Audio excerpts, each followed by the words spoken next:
An example. ఒక ఉదాహరణ ఇస్తాను. I was very early in the ministry. నేను సేవలో చాలా తొందరగానే వచ్చాను. I was 33 years and 8 months when I came to serve the Lord. దేవుని సేవించడానికి నేను వచ్చినప్పుడు నా వయసు 33 ఏళ్ళు.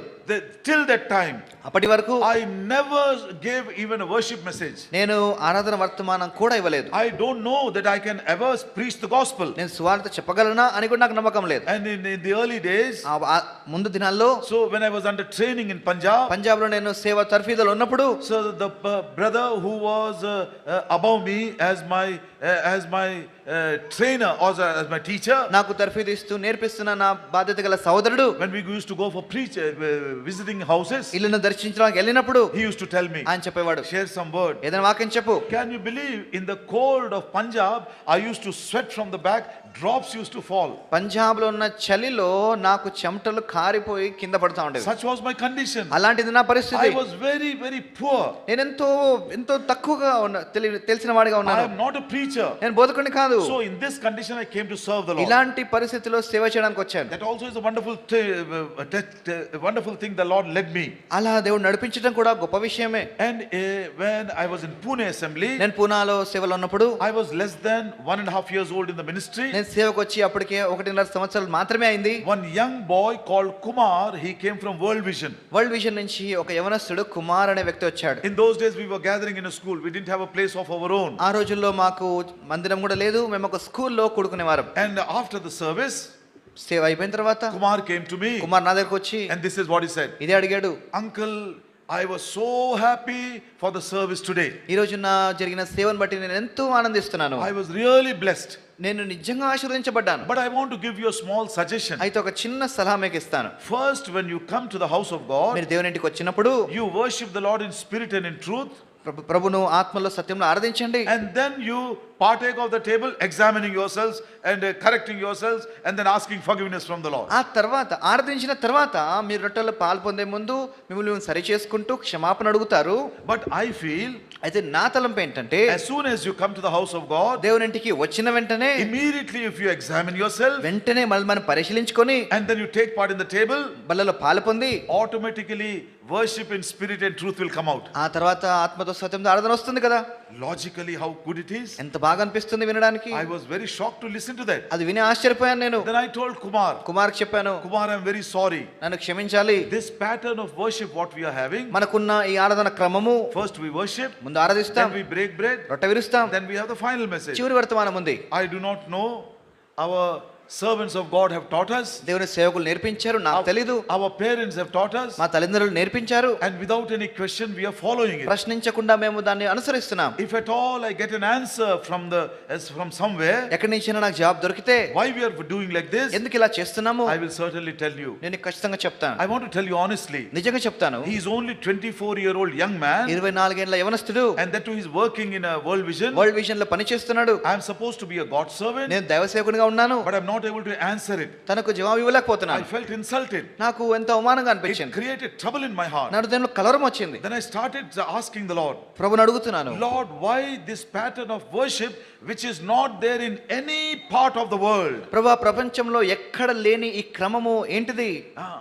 Then I started doubting Brother Baksing. అప్పుడు భక్సింగ్ గారిని అనుమానించడం మొదలు పెట్టాను. He is not an ordinary man. ఆయన సాధారణ వ్యక్తి He కాదు. is a very great intellectual. ఆయన ఎంతో పెద్ద జ్ఞానం గలవాడు. Oh, he is a very great man. ఆయన ఎంతో గొప్పవాడు. He is the first Indian engineer from the Oxford University. Oxford యూనివర్సిటీలో మొట్టమొదటి భారతీయ ఇంజనీర్ ఆయన.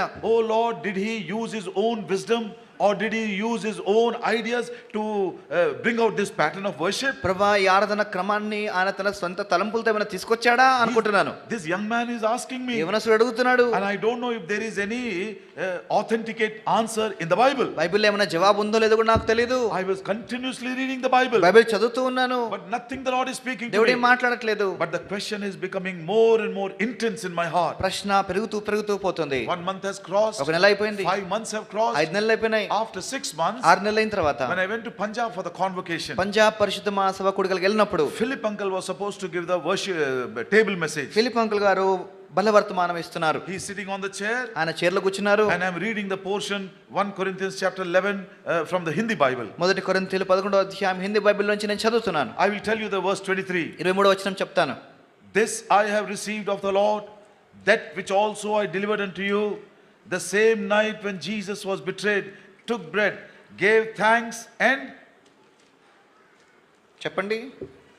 those who follow English ఇంగ్లీష్లో విన్నవారు or in చెప్పండి. Telugu, you tell. నేను మీకు అప్పగించిన దానిని ప్రభు వలన పొందితిని. ఆ. ప్రభుని యేసు తాను అప్పగింపబడిన రాత్రి ఒక రొట్టెను ఎత్తుకొని Ah. తర్వాత First, what did he do? ముందేం చేశాడు? Then what did he do? కృతజ్ఞాస్తుతులు. తర్వాత ఏం చేశాడు? My eyes were open. రొట్టెను విరిచి నా కళ్ళు First, he తెరబడ్డాయి. gave thanks. ముందు కృతజ్ఞాస్తుతులు, Then he broke bread. తర్వాత రొట్టె విరిచాడు. I don't know what Philip uncle gave message on that day. Philip uncle ఏం వర్తమానం చెప్పారో నాకైతే తెలియదు. I was bubbling in my heart, Lord, when will I come down from the pulpit, call Kumar and tell him this is the order which I found it in 1 Corinthians chapter 11. నేను అనుకుంటున్నాను, ప్రభు ఈ కూడక ఎప్పుడైపోతుంది, ఎప్పుడెప్పుడు దిగుతాను, ఎప్పుడెప్పుడు ఆ అబ్బాయికి phone చేసి చెప్తాను. He took bread, రొట్టె తీసుకున్నాడు, gave thanks, కృతజ్ఞాస్తుతులు చెల్లించాడు, then he broke it. తర్వాత విరిచాడు. That is what we are doing. ఇది మనం చేస్తున్నాం. First we worship the Lord, ముందు దేవుని ఆరాధిస్తాం, then we are breaking bread. ఆ తర్వాత రొట్టె విరుస్తాం. Later on, తర్వాత when I was studying the book of John for Bible study, Bible study కొరకు యోహాను సువార్త చదువుతున్నప్పుడు the Lord gave me a beautiful understanding. దేవుడు చక్కటి అర్థం చేసుకునే శక్తి నాకు ఇచ్చాడు. Now listen carefully. ఇప్పుడు జాగ్రత్తగా వినండి. John chapter 10.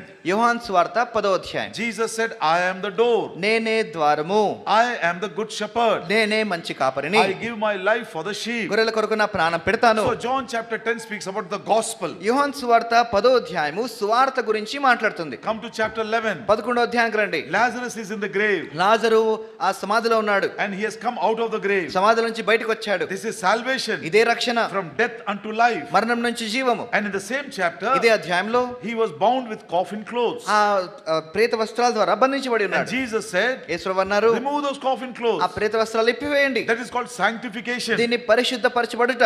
Salvation and sanctification in the same chapter. ఒకే అధ్యాయంలో రక్షణ పరిశుద్ధపరచబడుట కలిపి ఉన్నాయి. Brothers and sisters, సోదర సోదరి, if you are genuinely born నువ్వు again, నిజంగా రక్షించబడి ఉంటే there will follow a life of sanctification. పరిశుద్ధపరచబడుట అనే జీవన శైలి ఆరంభమవుతుంది. Because only in one sacrifice, ఎందుకంటే ఒకే బలిలో salvation and sanctification, రక్షణ పరిశుద్ధపరచబడుట రెండు కలిపి ఉన్నాయి. in the same will of God, అదే దేవుని చిత్తంలో salvation and sanctification, రక్షణ పరిశుద్ధపరచబడుట, you cannot separate these two. ఈ రెండింటిని వేరు చేయలేము. If I am honestly born again, నేను నిజంగా తిరిగి జన్మించి ఉంటే, if I am genuinely forgiven of my sins, నిజంగా నా పాపాలు క్షమించబడి ఉంటే, I will follow the life of sanctification. పరిశుద్ధపరచబడుట అనే జీవన శైలిని నేను నడుస్తాను దాంట్లో. Exodus chapter 12, నిర్గమకాండం 12వ అధ్యాయం, redemption from Egypt. ఐగుప్తు నుంచి విడుదల. Exodus chapter 13, నిర్గమకాండం 13వ అధ్యాయం, first verse, మొదటి వచనం, sanctify the firstborn unto me.